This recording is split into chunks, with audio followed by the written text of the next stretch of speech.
ये नागौर साइड में मैं बस में सफर कर रहा था। ये जो आपका नाम सुना होगा डेगाना मकराना, ये वाला एरिया मकराना जहाँ का मार्बल बहुत फेमस है। तो मैं क्या बस में ऐसे सफर कर रहा था, एक कोई परिचित मेरे को वहां मिल गया। बोले यार नवल जी आप अच्छे अच्छे गाने भी गा लेते हो और कविता भी करते हो और शायरी भी करते हो, यार थोड़ा बहुत मुझे भी सिखा दो आप। तो मैंने कहा तू क्या करता है? वो कंडक्टर साहब थे। तो कंडक्टर साहब ही आ गए मेरे पास से, बैठ गए। बोले यार आप अच्छी अच्छी शायरी कर लेते हो और ऐसे वैसे मेरे को भी अपना चेला बना लो।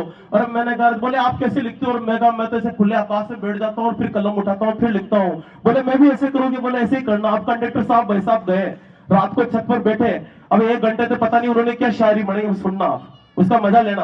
अब कंडक्टर साहब ने कंडक्टरी दिमाग लगा के एक शायरी बनाई साहब, और हमें पत्नी को आवाज लगाई 1 घंटे की मेहनत के बाद। इधर से पत्नी ने रोटियां बना रही थी। अरे बोले इधर सुन। बोले क्या?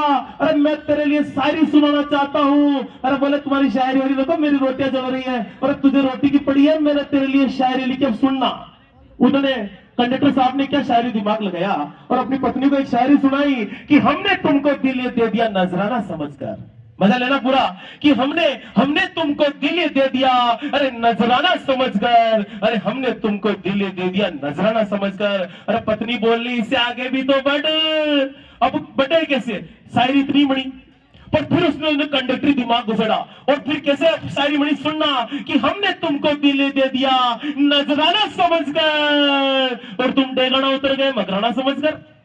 तो ये है साहब कंडक्टर साहब की शायरी दिमाग। और